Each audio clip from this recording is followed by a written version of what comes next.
Let's get started with our first news. Magomed Ankalaev has made headlines once again as he has officially called out Alex Pereira for rejecting a fight. Yes, you heard that right. Right after Magomed Ankalaev initially called out Alex Pereira for turning down the proposed matchup, he has not let the situation slide quietly. Instead, Ankalaev is relentlessly calling out Alex on all social media platforms, keeping the pressure on and making it absolutely clear that he is not backing down. Just yesterday, Magomed Ankalaev took things a step further by publicly revealing that Alex Pereira had turned down the fight offer for the highly anticipated UFC 317 event. It's clear that this news has pushed Ankalaev over the edge, as he is now showing signs of growing frustration and impatience. The light heavyweight contender seems to feel disrespected by Pereira's refusal to accept the challenge, and he's not hiding his emotions from the fans or the MMA community. Ankalaev took to the platform X, formerly known as Twitter, to air his grievances, writing, "I was offered to fight Alex at International Fight Week. If the man doesn't want it, let's move on. I'm ready for everyone. I dare you." This message was not only a direct call out, but also a declaration of his readiness to face any challenger willing to step into the octagon with him. It was a message sent not just to Pereira, but to the entire light heavyweight division, signaling that Ankalaev is hungry, determined, and absolutely ready to take on all comers. In addition to his fiery call out, Ankalaev also took the opportunity to showcase a bit of his personality by introducing a new nickname for himself. He boldly stated, "They call me Big Ank now. They call me Ankalaev." This playful yet aggressive rebranding effort could be interpreted as Ankalaev embracing a new chapter in his career, where he positions himself not only as a serious contender, but as an entertainer who is ready to engage the fans and the media while pushing his way toward the title. Now, the question that lingers in the minds of fans and MMA analysts alike is, are you interested in seeing this rematch between Magomed Ankalaev and Alex Pereira? Is this unfinished business worth revisiting? Or should Ankalaev simply put his energy elsewhere and pursue another high-profile opponent for either UFC 317 or possibly UFC 318 if Pereira continues to remain unavailable or unwilling to accept the bout? The MMA world is certainly divided on this issue. On one hand, Ankalaev has made it crystal clear that he wants the Pereira fight and views it as an essential step toward his ultimate goal. On the other hand, if the fight cannot be made, fans might be eager to see Ankalaev face another contender who is ready, willing, and able to bring the fight to him. Time will tell how this situation unfolds. Moving on to our next news, Tom Aspenol has made headlines once again after reacting to breaking a rather unusual UFC record. Yes, Tom Aspenol has now officially become the longest reigning UFC interim heavyweight champion in the organization's history. While this might sound like an impressive feat on paper, the British heavyweight star isn't exactly thrilled about it. In fact, Aspenol has admitted that he won't be holding any major celebration to mark this milestone. Aspenol originally captured the interim title back in November of 2023 when he absolutely destroyed Sergey Pavlovich in a stunning first-round performance. Fans will remember that this interim title fight came about after the reigning heavyweight champion, John Jones, suffered a significant injury that forced him to pull out of his highly anticipated title defense against Stipe Miocic.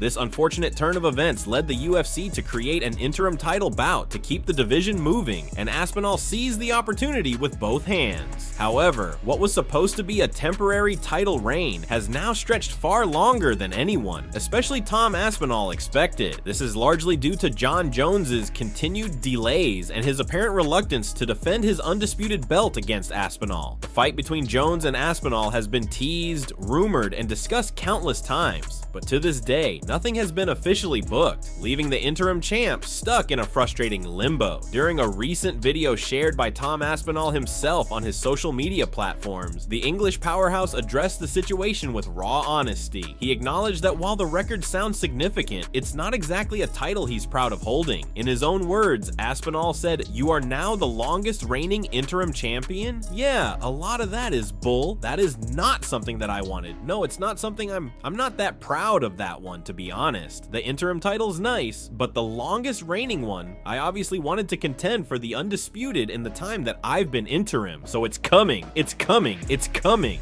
Aspenol's words reflect the frustration of a fighter who feels he's done everything within his power, yet circumstances outside of his control control have kept him from achieving his ultimate goal of becoming the undisputed heavyweight champion of the world. Officially, it's now been over 535 days, and counting since Aspenol captured the interim title, a number that continues to grow as the division remains in limbo. Aspenol's last appearance inside the octagon was back in July of 2024 when he made quick work of Curtis Blades, proving once again that he is ready for the biggest challenge the division has to offer. In every interview, video, and post, Tom Aspenol reveals that he's been ready, and it's no longer a question of if, it's just a matter of when. Fans around the world are hoping that the MMA gods will finally bless us with a long-awaited title unification bout very soon. Let's move on to another intense topic that's been stirring up a lot of debate in the MMA community. Nate Diaz and Jon Jones recently shared their thoughts on Islam Makhachev, and it's got fans talking. Yes, Islam Makhachev is currently widely considered one of the greatest fighters on the planet, with many MMA analysts, fighters, and fans alike believing he deserves the title of the best pound-for-pound fighter in the entire sport. But according to Nate Diaz and Jon Jones, Islam might not be in the GOAT conversation just yet. Right now, Makhachev proudly holds the #1 spot in the UFC's official pound-for-pound rankings, and it's a position he's earned by defeating some of the sport's most elite names. His resume includes dominant wins over former lightweight champion Dustin Poirier, the dangerous submission artist Charles Oliveira, and even the featherweight king Alexander Volkanovski. These are some of the biggest names in MMA today, and Islam has managed to get his hand raised against them all. But despite these accomplishments, Nate Diaz and Jon Jones aren't fully convinced that Makhachev has done enough to be considered among the all-time greats. The two legends, who are currently serving as coaches on a Russian reality show that many are calling a knockoff of the iconic Ultimate Fighter series, recently appeared in a video clip that quickly went viral across social media. In the clip, both Diaz and Jones can be seen discussing Islam's place in MMA history, and they made it clear they believe Makhachev still has a long way to go before he can truly be called an all-time great. They argued that while Islam is clearly an elite fighter with a massive skill set and an even bigger future, he's still relatively new in the sport, especially when compared to some of the legends who have dominated for over a decade. Jones and Diaz pointed out that the longer a fighter stays on top, the more difficult it becomes to maintain that position. They explained, "The longer you're on top, the more time your opponents get to study your footage. People fixate on fighting you instead of focusing on their next opponent. And yeah, it gets harder and harder the longer you get older." Their point is that being at the top is only part of the journey. It's staying there, adapting, and overcoming new generations of challengers that truly cements a fighter's legacy as the greatest of all time. And while Islam has been incredibly dominant so far, Jones and Diaz feel he hasn't yet faced the longevity test that others like Anderson Silva, Georges St-Pierre, and Jon Jones himself have endured. However, some fans have been quick to call out this argument as flawed, pointing out that Islam Makhachev has been fighting professionally for nearly 15 years and boasts an incredible record of 27 wins and just 1 loss. So is Islam really still new to the sport, or are Diaz and Jones simply setting the bar incredibly high? The jury is definitely still out on this one, but now the question turns to you. What do you think? Is Islam already in the GOAT conversation, or does he still have more to prove before he can claim that title? Let's move on to another heated topic that's got the MMA world buzzing. Garry has reacted to the latest events in the welterweight division and has now set his sights on none other than Jack Della Maddalena. Yes, in a recent video shared on social media, Garry not only reacted to Belal Muhammad's loss, but also made a bold statement, calling out the new champion Jack Della Maddalena and offering himself as a replacement if Islam Makhachev's rumored jump to welterweight doesn't happen.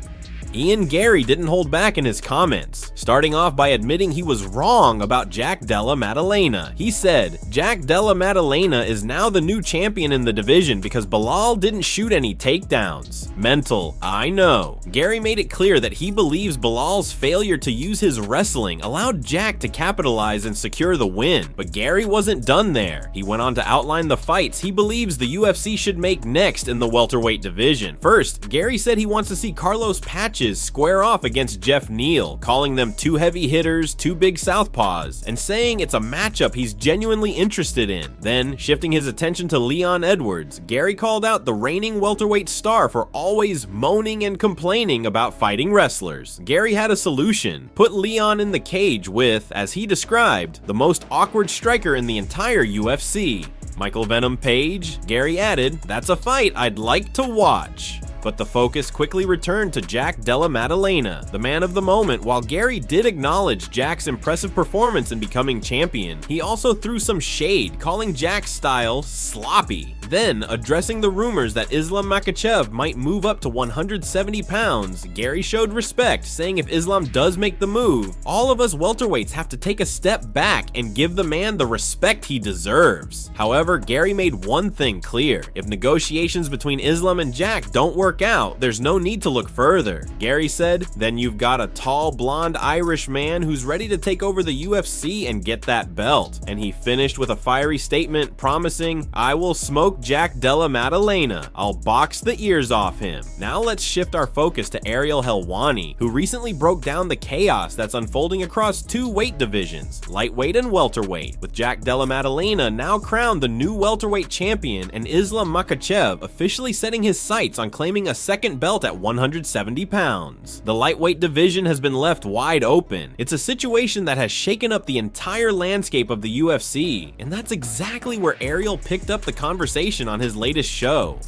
Ariel dove straight into the speculation surrounding Ilia Topuria, the undefeated Georgian phenom, and the growing rumors that he may soon face Charles Oliveira for the interim lightweight championship. And Ariel posed a critical question that a lot of fans hadn't fully considered yet. Could Islam's move up to welterweight actually be the best thing that's happened to Ilia Topuria? From one perspective, Ariel believes the answer is absolutely yes. Think about it. If Islam had remained at 155 pounds, Topuria would have been staring down the barrel of a showdown with the pound-for-pound #1 fighter in the world. And while Topuria has never shied away from a challenge, facing Islam would have been an entirely different mountain to climb. But now the story is different. With Islam focused on welterweight gold, Ilia gets a new opponent, and it's someone he might actually match up better against: Charles Oliveira. Now, make no mistake, Charles is still one of the most dangerous fighters on the planet. He's elite in every area, especially on the ground where he's an absolute killer. But as Ariel pointed out, unlike Islam, Charles has been finished multiple times throughout his career. He tends to engage in wild, chaotic brawls that often leave openings for his opponents. And that style, it plays directly into Ilia's hands. So instead of being potentially smothered and dominated by Islam's suffocating grappling, Topuria now gets a winnable, exciting fight for interim gold. It's a scenario that could elevate his hype to unprecedented levels if he secures the win. But Ariel also speculated, knowing Ilia's personality, he might actually be pissed. Ilia's a guy who wants the toughest challenges, the biggest names, the legacy-defining fights. He even tweeted at Islam earlier that day, simply saying, "Happy Saturday," which felt more like a jab than a greeting. And while Islam is now focused on welterweight, he still took the time to send Belal Muhammad a message after UFC 315, tweeting, "Head up, champion," just 2 minutes after declaring, "Time to become double champion."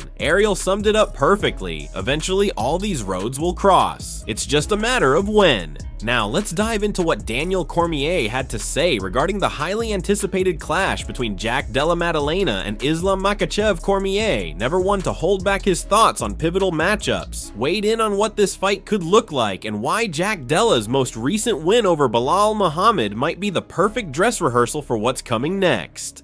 DC emphasized that when you're about to step in against someone like Islam Makhachev, a man widely considered the most dominant grappler in the sport today, having experience against a fighter with a strong wrestling base is invaluable. Belal Muhammad, as DC pointed out, brought that exact skill set to the octagon. He's a fighter who leans heavily on his wrestling, suffocating pressure, and grinding pace. So for Jack Della Maddalena to handle that style, to stuff takedowns, and still impose his own striking game, that's a huge statement. But as DC was quick to remind everyone, this isn't about what Belal Muhammad failed to do. It's about what Jack Della Maddalena actually did inside that cage. Jack fought a beautiful, composed, and strategic fight against one of the toughest opponents in the division. And now, because of that performance, he finds himself as the new UFC welterweight champion. You would think, under normal circumstances, after capturing gold in one of the deepest divisions in the sport, there would be a little breathing room, maybe some time to bask in the glory UFC, enjoy the moment, and defend the belt against a ranked contender down the line. But that's not the case here. The moment Jack Della's hand was raised, the UFC wasted no time announcing what's next. At the post-fight press conference, they made it clear Jack Della Maddalena would now face Islam Makhachev, the #1 pound-for-pound fighter in the world, for the welterweight championship. This is a rare fast-track situation, and it's a chance for Jack Della to not only defend his belt, but also to rocket up the pound-for-pound rankings if he can pull off the upset.